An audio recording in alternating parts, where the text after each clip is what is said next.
ഞാൻ നിൽക്കുന്നത് ദില്ലിയിലെ ITOയിലാണ്. ITOയിൽ നിന്ന് ദില്ലി റെയിൽവേ സ്റ്റേഷനിലേക്ക് പോകുന്ന ഈ റോഡിലാണ് ആം ആദ്മി പാർട്ടിയുടെ ഓഫീസ് പ്രവർത്തിക്കുന്നത്. ഏതായാലും ആ റോഡിൽ കനത്ത സുരക്ഷാ സംവിധാനങ്ങളാണ് പോലീസ് ഏർപ്പെടുത്തിയിരിക്കുന്നത്. ഇന്ന് വലിയ പ്രതിഷേധത്തിന് തന്നെയാണ് ആം ആദ്മി പാർട്ടി ആഹ്വാനം ചെയ്തിരിക്കുന്നത്. ആ പശ്ചാത്തലത്തിൽ ആം ആദ്മി പാർട്ടിയുടെ ഓഫീസ് പരിസരത്ത് വലിയ സുരക്ഷാ സംവിധാനങ്ങൾ പോലീസ് ഏർപ്പെടുത്തിയിരിക്കുന്നു. വലിയ പ്രതിഷേധങ്ങൾ മുന്നിൽ കണ്ടുകൊണ്ടുള്ള ജാഗ്രതാ നടപടികളാണ് ഏതായാലും പോലീസ് ഇവിടെ ഏർപ്പെടുത്തിയിരിക്കുന്നത്. ഇവിടെ ബാരിക്കേഡുകൾ വെച്ചിട്ടുണ്ട്.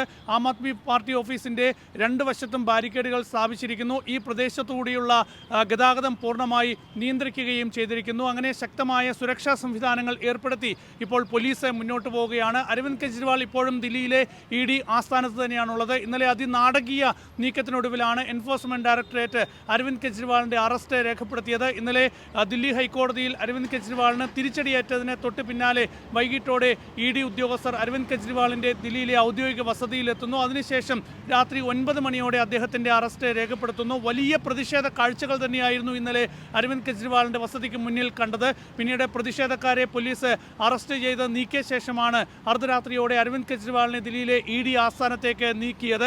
ഏതായാലും അരവിന്ദ് കെജ്രിവാൾ രാത്രി മുഴുവൻ എൻഫോഴ്സ്മെന്റ് ഡയറക്ടറേറ്റിൻ്റെ ദില്ലി ആസ്ഥാനത്തെ തുടർന്നു. അവിടെ അരവിന്ദ് കെജ്രിവാളിനെ രാത്രി ചോദ്യം ചെയ്തു എന്നാണ് മനസ്സിലാക്കാൻ കഴിയുന്നത്. ഇന്ന് അരവിന്ദ് കെജ്രിവാളിനെ കോടതിയിൽ ഹാജരാക്കാൻ ED തീരുമാനിച്ചിട്ടുണ്ട്. അതിനുശേഷം അരവിന്ദ് കെജ്രിവാളിനെ കസ്റ്റഡിയിൽ വാങ്ങാനുള്ള നീക്കവും ED നടത്തിയേക്കും. ഏതായാലും EDയുടെ നീക്കം വളരെ നിർണായകമായിരുന്നു എന്ന കാര്യത്തിൽ യാതൊരു സംശയവുമില്ല. പ്രതിപക്ഷ നിരയിൽ വലിയ ഞെട്ടൽ തന്നെയാണ് അരവിന്ദ് കെജ്രിവാളിൻ്റെ ഈ അറസ്റ്റ് ഉണ്ടാക്കിയിരിക്കുന്നത്. ഇന്ത്യ സഖ്യത്തിലെ പ്രധാനപ്പെട്ട ഒരു നേതാവാണ് അരവിന്ദ് കെജ്രിവാൾ. അങ്ങനെയുള്ള ഒരു നേതാവിനെയാണ് ഇന്നലെ എൻഫോഴ്സ്മെന്റ് ഡയറക്ടറേറ്റ് ഇപ്പോൾ മദ്യ നയ അഴിമതി കേസിൽ അറസ്റ്റ് ചെയ്തിരിക്കുന്നത്. പ്രതിപക്ഷ പാർട്ടികളൊക്കെ തന്നെ ഇതിനെതിരെ ശക്തമായി രംഗത്ത് വന്നിട്ടുണ്ട്. ഇന്ത്യ സഖ്യത്തിലെ എല്ലാ നേതാക്കളും ശക്തമായ പ്രതികരണമാണ് ഈ വിഷയത്തിൽ നടത്തിയിരിക്കുന്നത്. രാജ്യത്ത് ജനാധിപത്യം തകർന്നു എന്നാണ് രാഹുൽ ഗാന്ധി ഉൾപ്പെടെയുള്ള നേതാക്കൾ ചൂണ്ടിക്കാണിച്ചിരിക്കുന്നത്. രാജ്യത്തെ എല്ലാ പ്രതിപക്ഷ മുഖ്യമന്ത്രിമാരും അരവിന്ദ് കെജ്രിവാളിന് അനുകൂലമായി പ്രതികരിച്ചിട്ടുണ്ട്. ഇന്ത്യ സഖ്യം ഒറ്റക്കെട്ടായി ഈ അറസ്റ്റിനെ നേരിടും, ശക്തമായ പ്രതിഷേധവുമായി മുന്നോട്ട് പോകും എന്നാണ് വ്യക്തമാക്കിയിരിക്കുന്നത്.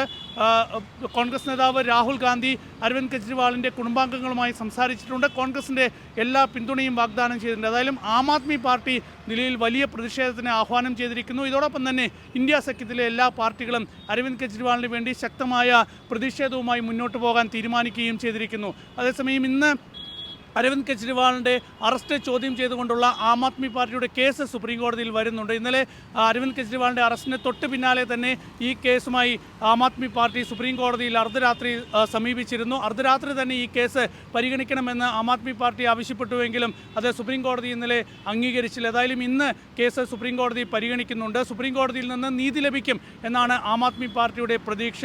ഏതായാലും നേരത്തെ ഈ മദ്യനയ കേസിൽ മനീഷ് സിസോദിയുടെ ഇപ്പോൾ അറസ്റ്റിൽ കഴിഞ്ഞ 1 വർഷമായി ജയിലിൽ കഴിയുന്ന മനീഷ് സിസോദിയുടെ ജാമ്യാപേക്ഷ വന്നപ്പോൾ ആ വിഷയത്തിൽ ഇടപെടാൻ സുപ്രീം കോടതി വിസമ്മതിച്ചതാണ്. ആ ഒരു പശ്ചാത്തലത്തിൽ അതേ കേസിൽ ഇപ്പോൾ ഒരു മുഖ്യമന്ത്രി അറസ്റ്റിലാകുന്നു. ആ വിഷയത്തിൽ സുപ്രീം കോടതി എന്ത് പറയും എന്നത് വളരെ പ്രധാനപ്പെട്ട വിഷയമാണ്. ഏതായാലും അരവിന്ദ് കെജ്രിവാൾ മുഖ്യമന്ത്രിയായിരിക്കെയാണ് ഇപ്പോൾ EDയുടെ അറസ്റ്റിലാകുന്നത്. സ്വതന്ത്ര ഇന്ത്യയുടെ ചരിത്രത്തിൽ ഇതാദ്യമായിട്ടാണ് മുഖ്യമന്ത്രിയായി തുടരുന്ന ഒരാളെ അദ്ദേഹത്തിൻ്റെ ഔദ്യോഗിക വസതിയിലെത്തി കേന്ദ്ര അന്വേഷണ ഏജൻസി അഴിമതി കേസിൽ അറസ്റ്റ് ചെയ്യുന്നത്. നേരത്തെ ഝാർഖണ്ഡ് മുഖ്യമന്ത്രിയായിരുന്ന ഹേമന്ത് സോറനെ ED അറസ്റ്റ് ചെയ്തിരുന്നു. ഈ കേസ് വന്നതിന് പിന്നാലെ ഹേമന്ത് സോറൻ രാജിവെക്കുകയും തൊട്ട് പിന്നാലെ അറസ്റ്റ് ചെയ്യുകയുമായിരുന്നു. ഹേമന്ത് സോറൻ ഇപ്പോഴും ജയിലിലാണ്. അദ്ദേഹത്തിൻ്റെ കസ്റ്റഡി കാലാവധി ഏപ്രിൽ 4 വരെ നീട്ടിയിരിക്കുകയാണ്. അതിന് പിന്നാലെയാണ് ഇപ്പോൾ ദില്ലി മുഖ്യമന്ത്രിയായ അരവിന്ദ് കെജ്രിവാളിനെ കൂടി അറസ്റ്റ് ചെയ്തിരിക്കുന്നത്. ജയിലിൽ ഇരുന്നു കൊണ്ട് ദില്ലി മുഖ്യമന്ത്രിയുടെ ഉത്തരവാദിത്തങ്ങൾ നിറവേറ്റും എന്നൊക്കെയാണ് ഇപ്പോൾ അരവിന്ദ് കെജ്രിവാളുമായി ബന്ധപ്പെട്ട കേന്ദ്രങ്ങൾ വിശദീകരിക്കുന്നത്. ഏതായാലും വലിയ നാടകീയ കാഴ്ചകളും വലിയ രാഷ്ട്രീയ നീക്കവും തന്നെയാണ് ഈ തെരഞ്ഞെടുപ്പ് കാലത്ത് ദില്ലിയിൽ നടക്കുന്നതെന്ന കാര്യത്തിൽ യാതൊരു സംശയവുമില്ല. വലിയ പ്രതിഷേധ കാഴ്ചകൾക്ക് ദില്ലിയിലും മറ്റ് സംസ്ഥാനങ്ങളിലുമൊക്കെ തന്നെ ഈ വിഷയം വഴിവെക്കുമെന്ന കാര്യത്തിൽ യാതൊരു സംശയവുമില്ല. ഏതായാലും എങ്ങനെയായിരിക്കും ഇത് പ്രതിപക്ഷ പാർട്ടികൾ ഈ അറസ്റ്റിനെ നേരിടുക, എങ്ങനെയായിരിക്കും ഇതിനെ രാഷ്ട്രീയമായി പ്രയോജനപ്പെടുത്തുക എന്നൊക്കെ കാത്തിരുന്ന് കാണണം. ഏതായാലും ഇന്ത്യ സഖ്യത്തിലെ എല്ലാ പാർട്ടികളും ഇപ്പോൾ ഒറ്റക്കെട്ടായി അരവിന്ദ് കെജ്രിവാളിന് വേണ്ടി രംഗത്ത് വന്നിട്ടുണ്ട്. ഇന്ന് വലിയ പ്രതിഷേധ കാഴ്ചകൾ തന്നെയായിരിക്കും ദില്ലിയിൽ ഉണ്ടാവുക.